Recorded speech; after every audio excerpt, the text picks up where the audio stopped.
بسم الله الرحمن الرحيم. السلام عليكم ورحمة الله وبركاته. ازيكم يا دكاترة، عاملين ايه؟ يا رب تكونوا بخير في أتم صحة وحال يا رب العالمين. أهلا وسهلا بيكم معانا النهاردة في بداية رحلتنا وفي الخطوة الأولى في مشوار الألف ميل مع الباثولوجي. أنا دكتور ماجد عقيلي وهكون معاكم إن شاء الله يا دكاترة النهاردة في أو طول سنة تانية إن شاء الله في مادة الباثولوجي. طيب، بس قبل ما ندخل بصراحة في تفاصيل المادة وندخل بقى على ندرس بقى الباثولوجي والشباتر والعلم، عاوزين ناخد بس مقدمة بسيطة يا دكاترة عن الباثولوجي. عاوزين ندردش شوية مع بعض واحنا لسه في أول محاضرة مع بعض، ندردش شوية وناخد مقدمة عن المادة ومقدمة عن الكورس بتاعنا هيبقى ماشي ازاي إن شاء الله. هي أول حصة، مش عاوزها تكون تقيلة عليكم بإذن الله. بصوا يا دكاترة، اول حاجه قبل ما نبدا تسمحوا لي ب5 دقائق بس نتكلم، بس يعني اقول لكم شويه حاجات. بصوا يا شباب، هتلاقيني لما بدات المحاضره اول حاجه انا قلت بسم الله الرحمن الرحيم. انا عاوزك ده يكون منهجك في حياتك. انت في مذاكرتك بسم الله، انت في شغلك بعد كده ان شاء الله بسم الله، انت في كل حياتك بسم الله. يا شباب، اذا لم يكن عون من الله للفتى فاول ما يجني عليه اجتهاده. يعني لو انت ربنا ما وفقكش في امر معين، لا تحلم ان كل الاسباب اللي انت بذلتها توصلك لهدفك اللي انت عاوزه. تمام؟ طيب، جميل جدا. يبقى دي اول حاجه. تاني حاجه يا دكاتره، لئن شكرتم لازيدنكم. يعني ايه؟ يعني انت النهارده الكليه دي انت داخلها، انت في سنه تانية. اولا قبل ما نبدا انا عاوز اهنيك على سنه تانية دي. خلاص؟ ليه؟ لو سالت اي حد اتخرج من كليه طب هيقول لك ان اصعب سنه هي سنه اولى. ليه؟ سنه اولى انت داخل الكليه، اصلا داخل الكليه حالتك ما يعلم بها الا ربنا، امتحانات وكتب ولغه جديده وانت اصلا مش عارف ايه اللي بيحصل حواليك. فبالتالي سنه اولى دي اللي يعدي منها خلاص يعتبر نفد. تمام؟ طيب، فبالتالي عاوز اهنيكم على سنه تانية. اول حاجه. تاني حاجه، لئن شكرتم لازيدنكم. يعني ايه؟ يعني يا دكاتره، الكليه اللي انت فيها دي هي حلم حياتك. الكليه دي هي اللي انت قعدت بعد ما طلعت نتيجه ثانويه عامه تدعي ربنا بيها كل يوم، تقول يا رب يا رب يا رب لحد ما انت دخلت الكليه دي. ما تسمحش لحد ان هو يحطم امالك، ما تسمحش لحد ان هو يجي يلعب في اعدادات عقلك. خلاص؟ وتقعد تفتكر والله الكليه دي كليه صعبه، الكليه دي كليه مش حلوه، انا عاوز احول، انا عاوز غيره. ارجوكم يا دكاتره، لئن شكرتم لازيدنكم. ربنا بيقول كده، فاشكر ربنا على النعمه اللي انت فيها دلوقتي. تمام؟ الامتحانات صعبه، الكليه صعبه، محتاجه مذاكره، ولكن في الاخر كليه جميله، كليه حلوه. كليه الطب دي يا دكاتره من اعظم الكليات في الدنيا. انت لان انت في الطب انت ما بتتعاملش، انت بتتعامل مع اعظم مخلوق ربنا خلقه هو الانسان. انت بتنقذ حياه انسان. خلاص؟ اعظم جمله دكاتره. انتوا دلوقتي في سنه تانية. خلاص؟ السنه الجايه ان شاء الله بري كلينيكال واللي بعدها كلينيكال، هتبداوا تنزلوا العيادات، هتبدا تتعامل مع بيشنت. اسعد كلمه في حياتك، اسعد لحظه في حياتك هتشوفها لما بيشنت يدخل لك من بره بيتألم، خلاص، ومتوجع جدا. انت بعد فضل رب العالمين هتزيل له الألم ده، هيطلع يقول لك ربنا يجزاك خير ويجعله في ميزان حسناتك زي ما أزالت عني الألم. خلاص؟ الكلمة دي يا دكاترة هتساوي الدنيا كلها بالنسبة لك. فأرجوك، الكلية دي كلية حلوة، كلية جميلة، الكلية دي كلية إنسانية بالمقام الأول. تمام؟ فبالتالي ما تسمحش لحد ان هو يشككك في الكليه دي. خلاص؟ او يغير، او زي ما قلت لك يلعب في اعدادات عقلك. طيب، الامر اللي بعده يا دكاتره، في بدايه السنه في شويه نصايح انا عاوز اقولها لكم. تمام؟ واحنا لسه في بدايه السنه وانتوا في سنه تانية. طيب، ايه النصايح دي يا دكتور؟ نشرب ونقول. ساعة جدا بصراحه، كنت سايبه شويه بس لسه ساقع، نسيبه شويه كمان. اول نصيحه ارجوك ما تهزمش نفسك. يعني ايه يا دكتور؟ يعني انت النهارده انت في اول السنه انوي ان انت تبقى من الاول، اوائل، انا اوائل. ليه؟ ايه اللي ينقصك عشان تبقى من الاوائل؟ انت ايه الفرق ما بينك وما بين الاوائل وما بين اللي بيجيب امتياز؟ خلاص انتوا الاثنين عندك عينين وعندك ودنين وعندك مناخير زي ما عنده بالظبط، خلاص تيبيكال نفس الحاجه. فايه اللي ينقصك عشان تبقى زيه؟ خلاص كل حاجه عندك، كل حاجه متوفره لك. في بعضنا عنده ظروف خاصه، دول ملناش دعوه بيهم، ربنا يعينهم. لكن اغلبنا انوي من اول السنه تبقى من الاوائل. خلاص يا دكاتره، اذا غامرت في شرف مروم فلا تقنع بما دون النجوم. انت دلوقتي دخلت الكليه دي، وانت دلوقتي اتحملت المسؤوليه دي قدام نفسك وقدام اهلك وقدام ربنا وقدام كل الناس، فبالتالي فلا تقنع بما دون النجوم. خلاص ما دام انت دخلت، انوي يا سيدي، انوي اقل حاجه. طب ما عرفتش تجيب في الاخر، بس انت نويت وعملت اللي عليك، تمام؟ فما تهزمش نفسك بنفسك، ما تحبطش نفسك، تمام؟ الفرق ما بينك، ارجوك اسمع الكلام ده مني، وما بين اول الدفعه واوائل الدفعه واللي بيجوا امتيازات، ان انت احبطت نفسك، انت مش مقتنع ان انت تقدر تجيب الكلام ده.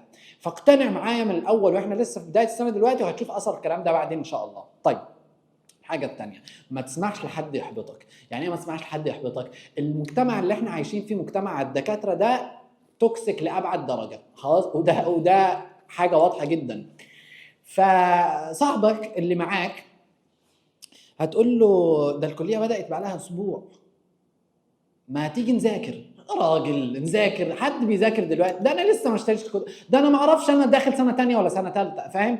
وهو مقطع المذاكره امبارح على المكتب، فاهمني؟ تقول له طب ما تيجي نحضر محاضره الدكتور فلان. يا راجل حد بيحضر محاضرات؟ وهو امبارح بيحضر برزنتيشن مع الدكتور في البيت. خلاص فارجوك ارجوك ارجوك ما تسمعش لحد يحبطك، وما تسمعش كلام اللي حواليك. حد هيقول لك والله ده الامتحانات صعبه، ماشي. طب الامتحانات دي مفيش حد امتحن وجاب درجه عاليه فيه. طيب يقول لك المناهج صعبه، صعبه. طب المناهج دي في حد ذاكرها؟ طب في حد جاب درجه كامله فيها؟ طب في ناس جابوا امتيازات؟ يقول لك والله الماده دي ما تتذاكرش. طب مش في ناس ذاكروها قبل كده؟ طب مش في ناس تفوقوا فيها؟ طب ليه تسمح لحد يحبطك؟ ايه الفرق ما بينك وما بينهم؟ تمام؟ فارجوك الكلام ده يبقى واضح عندك. رقم 2، ما تسيبش نفسك لمزاجك. يعني ايه يا دكتور؟ يعني انت النهارده اول يوم في السنه، استيقظت صباحا باعلى طاقه ممكنه عندك، حطيت الكتب على المكتب جنبك، مذاكره 8 ساعات لحد ما نمت بالليل، كله مذاكره. قمت تاني يوم الصبح مكتئب، ما ذاكرتش. اليوم اللي بعده عندك خروج مع اصحابك، ما ذاكرتش. اليوم اللي بعده خرجت مع اهلك، ما ذاكرتش. اليوم اللي بعده نفسيتك مش تمام، ما ذاكرتش. وهكذا وهكذا وهكذا، تلقى نفسك دخلت في الكوز والميدتير. فارجوك ادومه وان قل يا سيدي. انت عندك كل يوم ساعتين عاوز تذاكرهم. الساعتين دول لو الدنيا خربت، لو الحرب العالميه الثالثه قامت، لو القوى العظمى تحاربت فيما بينها، انت عندك ساعتين عاوز تذاكرهم كل يوم، مالكش دعوه باي حد تاني. خلصت الساعتين دول قوم اعمل اللي انت عاوزه. خلاص بس ما تسيبش نفسك لمزاجك، ما تسيبش نجاحك لمزاجك. انت بعد كده ان شاء الله لما تبقى دكتور هتبقى شغال في عياده. هل اليوم اللي تبقى رايق فيه تنزل العياده، واليوم اللي انت مش رايق تقول لا والله انا مش نازل؟ طب انت مش وراك ناس، وراك مسؤوليات، وراك بيت؟ فحتى دلوقتي في المذاكره انت شغلانتك دلوقتي، مسؤوليتك دلوقتي تذاكر. فبالتالي ما تسيبش مسؤوليتك دي لمزاجك. تمام؟ طيب اخر حاجه يا دكاتره، لازم تذاكر. يعني ايه لازم تذاكر؟ لازم تذاكر. هي دي نصيحه؟ نصيحه. ليه؟ في ناس هتقول لك، ناس كتير يقول لك ما تهتمش بالمواد دي، ده مثلا مواد بشري وما تهمناش احنا في اسنان. ارجوك ارجوك ارجوك للمره رقم 3، كل حاجه انت لازم تذاكرها، لازم تبقى شاطر. لان انت يا شباب، انت في الاخر هتتعامل بعد كده مع مرضى، مع بيشنتس. البيشنت ده لما يدخل لك، هل ينفع تقول له والله المحاضره اللي انت جاي، المرض اللي انت جاي بتشتكي منه ده انا كنت غايب في المحاضره بتاعته، ده قالوا لي الماده بتاعته مش مهمه؟ خلاص الكلام ده ما ينفعش. فلازم تذاكر. اشطر ناس بعد كده اللي انت بتسال انا عاوز تخصص معين اروح لمين؟ يقول لك روح له فلان. فلان ده هتلاقيه كان اشطر، الشاطر ده دلوقتي بعدين هتلاقيه كان اكتر حد بيذاكر قبل كده، تمام؟ لان انت مذاكرتك دي هي راس مالك. غير كده انت دلوقتي مفيش عندك حاجه، 3-4 سنين كمان ان شاء الله هتتخرج. بعد ما تتخرج هتلقى المسؤوليات انهالت عليك من كل مكان. خلاص انت دلوقتي فاضي، انت دلوقتي مفيش عندك حاجه في حياتك غير ان انت تذاكر، صح؟ مفيش حاجه تانية، مفيش حاجه تانية. الحمد لله اغلبنا ما عندوش اي حاجه غير ان هو يذاكر. طب ذاكر يا سيدي، ذاكر، هي دي مسؤوليتك دلوقتي، تمام؟ ذاكر. اغتنم فراغك قبل شغلك. انت فيما بعد هتنشغل، تمام؟ اغتنم فترة فراغك دلوقتي، لان انت بعد كده هتيجي والله هتتأسف على الايام اللي انت كنت فيها فاضي وضيعتها على الفاضي، لان انت هتبدأ المسؤوليات تتراكم عليك. اهلك اللي كانوا واقفين معاك طول سنين الكلية اول ما تيجي تتخرج خلاص يقول لك احنا عاوزين بقى المقابل بتاعنا دلوقتي، ولا لا؟ ولا تقول لهم انا هفضل معتمد عليكم؟ فاهم الفكرة ازاي؟ فبالتالي انت دلوقتي عندك الوقت وعندك اللي موفر عليك مجهودك، عندك كل حاجه، فارجوك ذاكر. خلاص اغتنم الفرصه اللي انت فيها دلوقتي وذاكر. طيب دي كلمتين اتمنى تكونوا استفدتوا منها،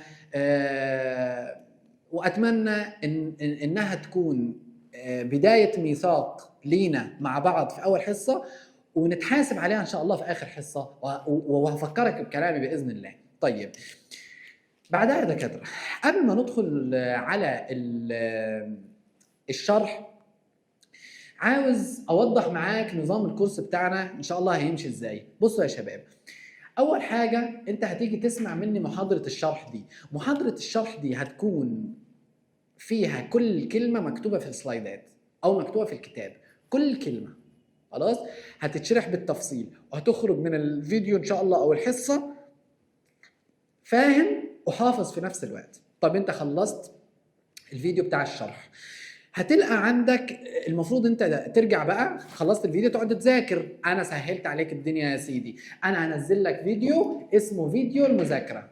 فيديو المذاكره على كل محاضره. فيديو المذاكره ده عباره عن ايه؟ فيديو 10 دقائق ربع ساعه انا بذاكر فيه معاك. يعني ايه؟ فاتح السلايدات وعمالين نقرا مع بعض، واقول لك علم على دي MCQ وعلم على دي. ممكن ريتن لو هيعملوا ريتن اخر السنه لسه ما نعرفش، لكن هتلقاني بقول لك علم على المعلومات دي مهمه، وكاننا بنذاكر مع بعض. سهلت الدنيا عليك، ماشي؟ طيب رقم 3 يا دكاتره، هينزل لك فيديو اسمه فيديو حل الاسئله، تمام؟ فيديو حل الاسئله ده هيبقى فيه عندنا اسئله MCQ على كل شابتر عندنا. الشابتر الاول مثلا يبقى عليه اسئله MCQ، تمام؟ هتلقاني اسئله MCQ دي انا منزل لك عليها فيديو. طب ليه يا دكتور فيديو؟ هتقول لي 1A و2B؟ لا طبعا، ده انت تعمله لوحدك، بس انا هاجي اقول لك 1A ليه، وفي خلال ما انا براجع لك، في خلال ما احنا بنحل مع بعض انا براجع لك المنهج. خلاص؟ فبالتالي انت في فيديو حل الاسئله يعتبر مريت على المنهج للمره رقم كام؟ للمره رقم 3. يبقى لحد هنا انا راجعت معاك المنهج كم مره؟ 3 مرات، مره في الحصه الاساسيه، ومره في فيديو المذاكره، ومره في فيديو حل الاسئله. مش كده وبس، اول ما نخلص الشابتر، مثلا اول شابتر عندنا اسمه السيل انجري، خلصنا السيل انجري هتلقاني منزل لك حاجه اسمها ميني ليكتشر. ميني ليكتشر دي محاضره ماكسيموم 30 دقيقه، تمام؟ مجمعه لك الشابتر كله في صوره واحده مايند ماب، او صورتين بالكتير، ورقه واحده او ورقتين بالكتير، مجمعك الشابتر كله، تمام؟ لو انت سمعت الميني ليكتشر دي واستوعبتها كويس بالكلام اللي انا قلته فيها، مش مفيش كلمه فيها، مفيش كلمه هتلاقيها في الكتاب مش مكتوب في الميني ليكتشر، او مش هقولها انا في الميني ليكتشر، تمام؟ فيعتبر انت كده راجعت معايا المنهج للمره رقم كام؟ رقم 4. اخر حاجه هتلقاني قبل امتحان الميد تيرم وقبل امتحان الفاينل باذن الله عامل لك كراش كورس. الكراش كورس ده هدفه ان انا لو مثلا محاضرات كانت 10 محاضرات 15 محاضره، هتلاقيني راجعتها معاك في ماكسيمم مثلا 4-5 محاضرات كراش كورس، تمام؟ ازاي يا دكتور؟ هتقول معلومات اقل، كل كلمه هتتقال. طب ازاي؟ انت اتغيرت مش انا اللي اتغيرت. انت في حاجات ما كنتش عارفها خالص، ما كنتش عارف يعني ايه باثولوجي اصلا، في حاجات انت بقيت عارفها، فانا هعلي رتم الشرح بتاعي براحتي، تمام؟ وهلم لك الدنيا في 4-5 محاضرات. لحد الامتحان ان شاء الله انا اسلمك كده للامتحان انا مراجع معاك المنهج 5 مرات. ارجوك ساعدني، القلم وقع. ارجوك ساعدني، ساعدونا يا شباب ان احنا باذن الله نوصل مع بعض للدرجه الكامله. طيب ده بالنسبه لنظام الكورس. هتقولي يا دكتور احنا محتاجين نحل اسئله. جميل جدا، هقول لك هنعمل لك 3 انظمه لحل الاسئله. نظام رقم 1 نهايه كل اسبوع هينزل لك على ابلكيشن اسمه كاهوت، وده اول سنه السنه دي نعمله، والكلام ده قلته ليكم هنا ولزمايلكم برضه في القصر العيني. كاهوت ده عباره عن ابلكيشن، لعبه زي كانها لعبه من سيربح المليون، عارفها؟ هينزل لك عليه نهايه كل اسبوع عدد من الاسئله، وانتوا هتخشوا كانها مسابقه. تمام؟ اسرع واحد يجاوب على الاسئله كلها صح هياخد بوينتس معينه. هتفضلوا تجمعوا بوينتس كل نهايه اسبوع على الابلكيشن لحد ما نوصل في الاخر ان شاء الله لاخر الترم اعلى واحد في البوينتس هتكون ليه باذن الله جائزه محترمه. تمام؟ طيب رقم 2 عندك ملزمه الاسئله. ملزمه اسئله الام سي كيو دي ملزمه اسئله على كل الشبات اللي موجوده عندك. تمام؟ مفيش كلمه هتكون مكتوبه في الشابتر مفيش عليها سؤال. من الاخر كده بقول لك مفيش كلمه هتكون مكتوبه مفيش عليها سؤال. فانت ملزمه حل الاسئله دي هتخدمك جدا. بعد كل محاضره اقعد مع نفسك كده حل الاسئله عليها. تمام؟ وغير كده انا هنزل لك زي ما قلت لك فيديو حل الاسئله. جميل. اخر حاجه بقى نهايه كل شابتر هيبقى عندك كويز على الشابتر كامل. الكويز ده هنعمله ان شاء الله مع بعض بحيث ان انت اضمن ان انت ذاكرت، مش قاعد انا بنزل فيديوهات كده على الفاضي. جميل يا شباب؟ ده بالنسبه عندنا للاسئله. طيب اخر حاجه نتكلم فيها عن النظام بتاعنا وبعدين ندخل للحصه. بصوا يا شباب، النوتس اللي احنا منزلينها عندك 4 انواع من النوتس. كل حاجه انت محتاجها انا عامل لك عليها نوت. اول حاجه هتلاقيني منزلك حاجه اسمها ليكتشر نوتس. يعني ايه يا دكتور ليكتشر نوتس؟ يعني يا شباب انا بصراحه ايام ما كنت طالب ما كنتش بحب نظام ان انا اذاكر من سلايدات. بصراحه ما بعرفش، لان سلايدات كتير يعني تخيل عشان اذاكر محاضره واحده اذاكر 40 ولا 50 سلايد. الموضوع صعب بصراحه. فبحب على طول ان انا اذاكر من مصدر منظم. تمام؟ طيب انا عملت لك المصدر المنظم ده. بعد كل محاضره ان شاء الله هتلقاني منزل لك PDF. الPDF ده في المحاضره منسقه ومنظمه على شكل ايه؟ منظمه على شكل جداول، ومعلم لك على الكلام المهم فيها بلون مختلف، وحاطط لك صور اضافيه عشان تفهم. تمام؟ دي اسمها الليكتشر نوتس. ده رقم 1. رقم 2 عندنا الMCQ نوتس. يعني هتلقى عندك على الملزمه الاساسيه دي هتلقى فيه ملزمه MCQ. دي الملزمه الثانيه عندنا. طيب الملزمه الثالثه يا دكاتره اسمها المايند مابز. يعني ايه المايند مابز يا دكتور؟ كل شابتر هتلقاه متجمع عندك في مايند ماب واحده. تمام؟ المايند ماب دي هتنزل لك في نهايه كل شابتر. في نهايه الترم ان شاء الله هتلقى ان انت عندك المنهج كله متجمع لك فيه 5 6 ورقات. حلو ولا مش حلو؟ حلو جدا، حلو جدا جدا جدا. تمام؟ دي ثالث حاجه. رابع حاجه عندنا في ملزمه اسمها البراكتيكال نوتس. البراكتيكال نوتس دي ان شاء الله اخر السنه هتنزل لك ملزمه اسمها ملزمه العملي. تمام؟ هيكون فيها الحاجات بتاعه العملي اللي احنا محتاجينها. تمام؟ اخر حاجه في عندنا احيانا بيبقى في امتحانات ريتن في الفاينل. تمام؟ طيب الريتن يا دكتور هتسيبني مع نفسي كده؟ لا، هينزل لك ملزمه اسمها ملزمه الريتن. الملزمه جاهزه خلاص وبتنزل لزمايلكم في القصر العيني، لكن انا مش متاكد انهم السنه دي عندكم هيعملوا ريتن ولا لا. لو عملوا ريتن يبقى ما تقلقش، الموضوع عندي. عاوز منك حاجه واحده بس، عاوز منك تذاكر. مش عاوز منك اي حاجه ثانيه، عاوز منك تذاكر بس فقط. اونلي. تمام؟ بكل اللغات اهو. ماشي؟ طيب جميل جدا يا شباب. تعالوا بسم الله الرحمن الرحيم نبدأ مع بعض. دي كانت المقدمة بتاعتنا. ذكرنا مساحة حاجة. دي كانت المقدمة بتاعتنا اللي عاوزين ندردش فيها مع بعض. هنبدأ بقى يا دكاترة. عندنا أول حاجة نتكلم فيها النهاردة إن شاء الله هنشرح عندنا 2 presentations. البرزنتيشن الأول اللي اسمه introduction والبرزنتيشن الثاني اللي اسمه response to injury. تمام؟ طيب جميل جدا. ماشي. اول حاجه الانترودكشن تو باثولوجي. يعني ايه باثولوجي؟ يعني ايه باثولوجي؟ باثولوجي يا دكاتره لو جينا نحلل الكلمه دي مع بعض هتلقى ان الباثولوجي دي عندك كلمه مكونه من جزئين. الجزء الاول اسمه باثوس، والجزء الثاني اسمه اولوجي يعني علم. وباثوس يعني سفرنج يعني معاناه. معاناه ايه يا دكتور؟ معاناه الانسان مع المرض. يبقى ببساطه الباثولوجي هو علم الامراض. يا دكتور ببساطه كده قول لي يعني ايه باثولوجي؟ هقول لك انت السنه اللي فاتت درست نورمال اناتومي ونورمال هيستولوجي ونورمال فيسيولوجي. تعال بوظهم. اب نورمال اناتومي، اب نورمال فيسيولوجي، اب نورمال هيستولوجي هو الباثولوجي. تمام؟ جميل جدا. يبقى الباثولوجي هو علم الامراض. يعني ايه مرض؟ يعني ايه مرض؟ What is the disease؟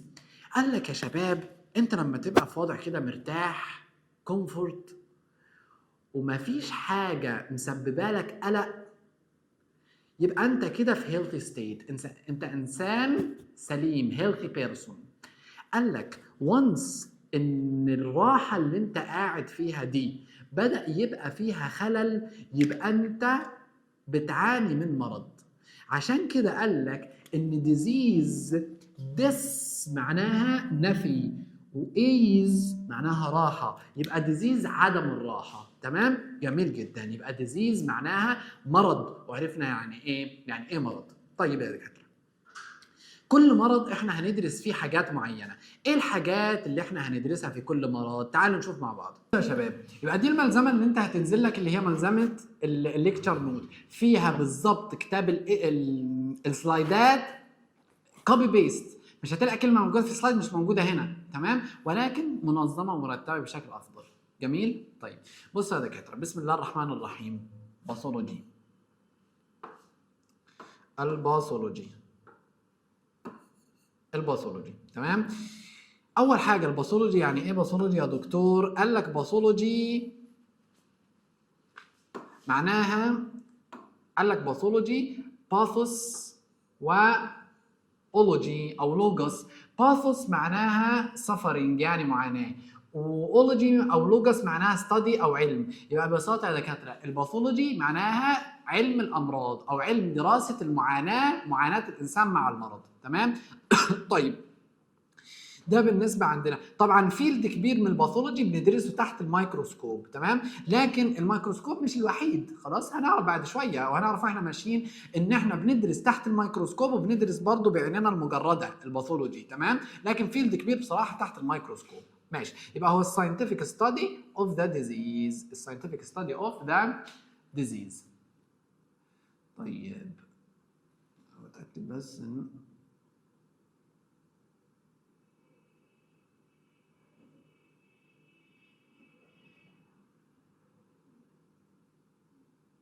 طيب بصوا يا شباب،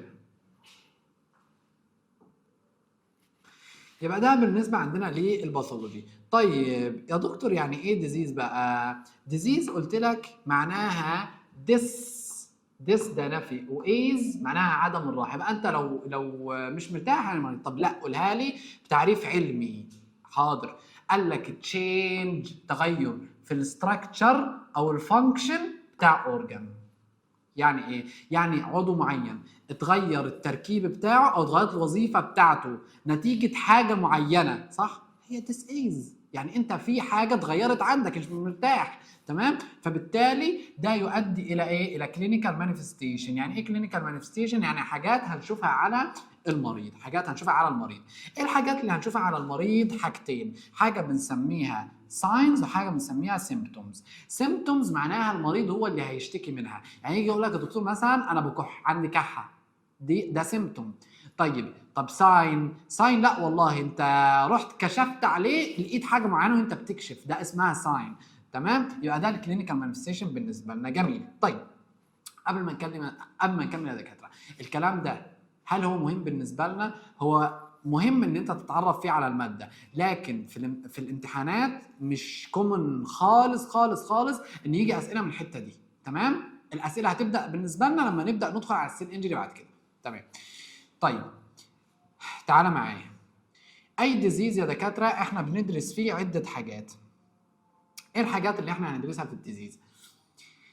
اول حاجه الديفينيشن قلنا، تاني حاجه الايتيولوجي. يعني ايه الايتيولوجي؟ بص يا دكاتره، لو احنا ده عندنا ديزيز اهو، ده ديزيز، وده عندنا ايتيولوجي، فالايتيولوجي معناه السبب الذي ادى الى الديزيز، السبب الذي ادى الى الديزيز ده بنسميه ايتيولوجي. تمام؟ طيب كيف ادى الايتيولوجي الى الديزيز؟ ده بنسميه يا دكاتره باثوجينيسيس. باثوجينيسيس يبقى ايه معنى باثوجينيسيس؟ كيف ادى الايتيولوجي الى الديزيز. تمام؟ طيب قال لك في حاجات دايركت ايتيولوجي، يعني مثلا فيروس دخل لجسمك، الفيروس ده عمل لك نزله برد، خلاص ده دايركت ايتيولوجي. لكن قال لك في حاجات بصراحه هي مش دايركت ايتيولوجي ولكنها عوامل خطر بنسميها ريسك فاكتور. زي مثلا هل حد يقدر يحلف في الدنيا ان السموكينج، التدخين، سبب مباشر لسرطان الرئه؟ سبب مش سبب، مش حاجه اسمها سبب. ياما مدخنين مفيش عندهم سرطان الرئه، ولكن هو ريسك فاكتور، هو عامل خطر. يبقى فهمت ايه الفكره؟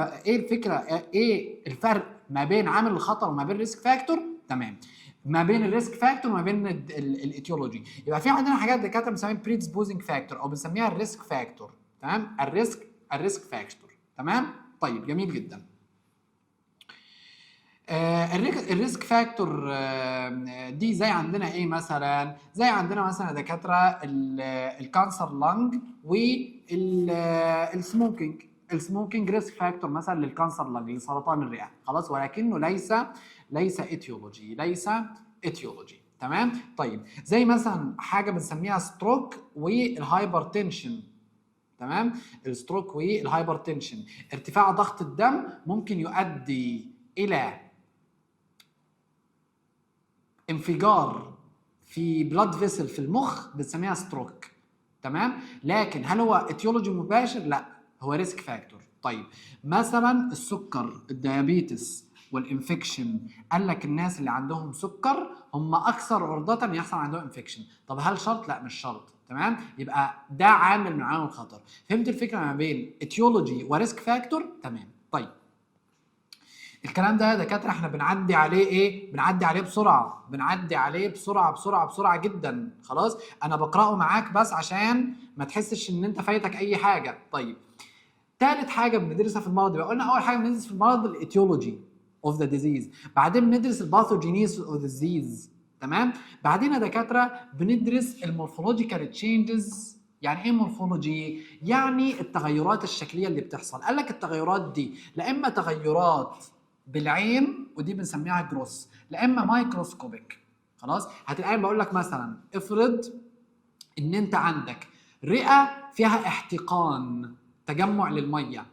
الرئه دي لو انت خدتها من جسم الانسان بصيت عليها بعينك هتشوف شكل، لو بصيت عليها، لو خدت منها شريحه وحطيتها تحت الميكروسكوب بصيت عليها هتشوف شكل اخر. تمام؟ يبقى في المورفولوجيكال تشينجز لا اما جروس لا اما مايكروسكوبيك. جميل. طيب الدايجنوزز اوف ذا ديزيز، ازاي تشخص المرض؟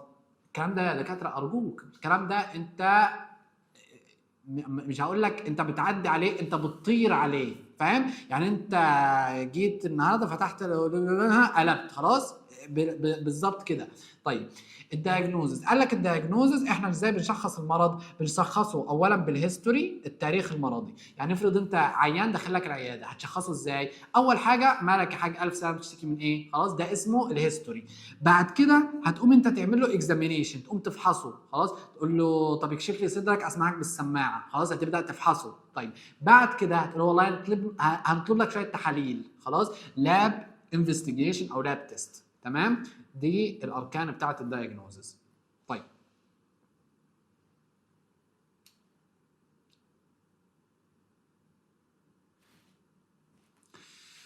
بعدين يا دكاتره الاكزامينيشن، انت لما تيجي تعمل او انت عندك الكلينيكال مانيفستيشن بتاعت المرض، لا اما حاجه بنسميها symptoms لا اما حاجه بنسميها signs. واظن عرفنا الفرق بين symptoms و signs. symptoms يعني العيان جاي لك بيشتكي من ايه. طب sign انت لما قمت بسماعتك، انت لما قمت بايدك فحصت خلاص لقيت حاجه معينه. يعني اقول لك مثلا symptom، العيان جاي لك قال لك يا دكتور بتوجع، عنده pain. والله قال لك يا دكتور بنهج، خلاص عنده shortness of breath.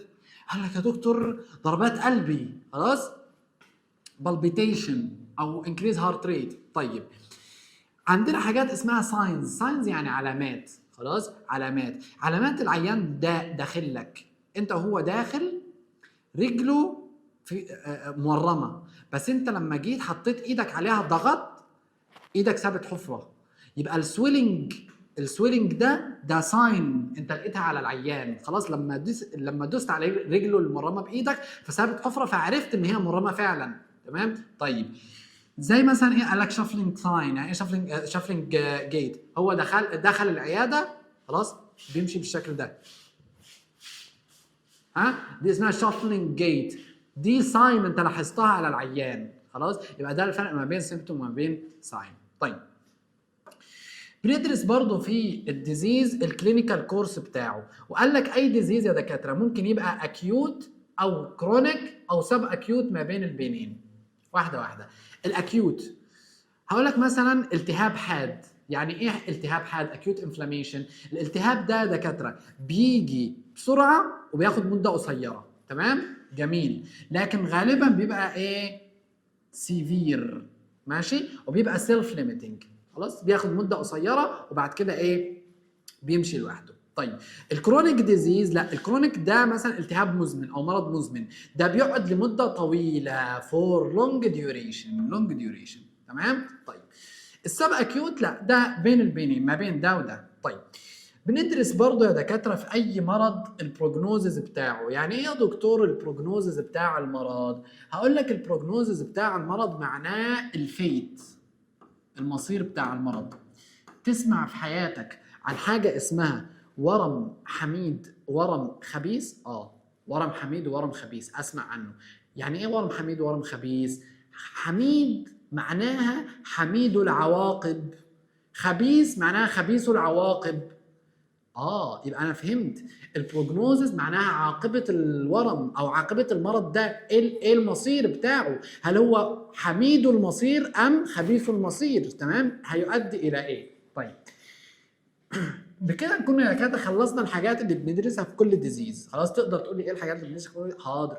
بندرس يا دكتور الايتيولوجي، وبندرس عندنا الباثوجينيسيس، وبندرس عندنا في كل ديزيز الكلينيكال كورس والكلينيكال مانيفستيشن، وبرضه بنعرف في كل ديزيز البروجنوزز بتاعه. تمام. طيب في حاجات تانية الحقيقة مثلا بندرسها زي الكومبليكيشن، نشوف الديزيز ده هل ليه مضاعفات ولا ملوش مضاعفات. جميل جدا الكلام ده. هل انت هتقعد قاعد في المكتب بالليل دي ولا انت هتعمل وتقلب؟ فاهم؟ ارجوك الكلام ده قراءة انت بتقلب. تمام. طيب ليه انت بتقرأه معايا؟ عشان ما حسسكش ان انت ناقصك حاجة. تمام. طيب قال لك الدكتور ده وحش، ده ساب المحاضره الاولى كامله ما شرحهاش. انا والله انا عليا، انا قاعد برسم البورد دي بقالي ساعتين، خلاص ادخلك على البورد على طول ونبدا مذاكره في الحاجات المهمه، بس هتيجي تقول لي ده ما شرحش المحاضره الاولى كلها، ما شرحهاش. فانا بشرحها معاك. طيب الكلاسيفيكيشن اوف ديزيزز يا شباب، الامراض نوعين عندنا، نوع بنسميه كونجينيتال ونوع بنسميه اكوايرد. ايه الفرق بينهم؟ كونجينيتال يعني هذا الشخص اتولد بالمرض، شخص نزل من بطن امه مريض. تمام، ده بنسميه كونجينيتال. الكونجينيتال ده ليه نوعين، نوع بنسميه جينيتك او هيريديتري، يعني هو نزل من بطن امه مريض ولكن المرض ده كان بسبب جيني. وممكن نون جينيتك، مثلا الام وهي حامل حصل عندها انفكشن، فالانفكشن ده هذا الانفكشن عمل مرض. تمام، ده مش جينيتك فاتولد بالمرض، ده اسمه كونجينيتال. طيب بعد كده عندنا دكاتره اكوايرد، يعني هو اتولد سليم بعد كده اكتسب المرض. تمام، وده غالبيه الامراض. ده ممكن يكون عندنا المرض ايه؟ قال لك ممكن يكون انفلاماتوري يعني انفلاميشن التهاب، ممكن يكون فاسكولار يعني ايه؟ يعني مرض مثلا بسبب سريان الدم، جلطه مثلا يا سيدي. تمام. طيب ممكن يكون جروث ديس اوردر. جروث ديس اوردر يعني خلل على مستوى النمو، وده اشهر مثال عليها الورم. الورم بيكون خليه واحده، الخليه دي لسبب من الاسباب اتجننت وبقت بتعمل انقسام وتكاثر بلا حدود. تمام. طيب او انفكتيف يعني بسبب انفكشن، يعني مثلا عندك بكتيريا ماشي، او فيروس او فنجس او بارازايت، دول كلهم بيعملوا لك انفكشن فبيعملوا لك مرض. تمام، جميل جدا. ماشي. بداية من هنا يا دكاترة، والكلام المتبقي ده، الكلام ده أرجوك سيبه دلوقتي، الصفحتين اللي فاضلين دول سيبهم دلوقتي خلاص، سيبهم لي لحد ما إن شاء الله نيجي في الآخر في وقت معين انا هقوله لك، هنيجي نقرا الكلام ده مع بعض. حرام نضيع اول حصه نحن نقعد نقرا الكلام ده. انا فهمتك حاجتين، فهمتك الباثولوجي يعني ايه، وفهمتك يعني ايه ديزيز، وايه الحاجات اللي بندرسها في كل ديزيز. الكلام ده احنا مش هنحفظه وهنعدي عليه طيران كده، فهمني؟ الصفحتين اللي في الاخر دول سيبهم لي شويه خلاص، هنيجي في الاخر هتقراهم لوحدك اصلا وهقراهم معاك، هتحس ان هم سهلين جدا جدا جدا، بس مش مستاهلين ان احنا نقولهم دلوقتي. تمام. طيب جميل جدا، تعالى معايا. طيب قبل ما نروح تعالى اوريك، ما دام احنا على البورد بالمره، اوريك صوره المايند ماب. بص يا دكاتره، شايف دي؟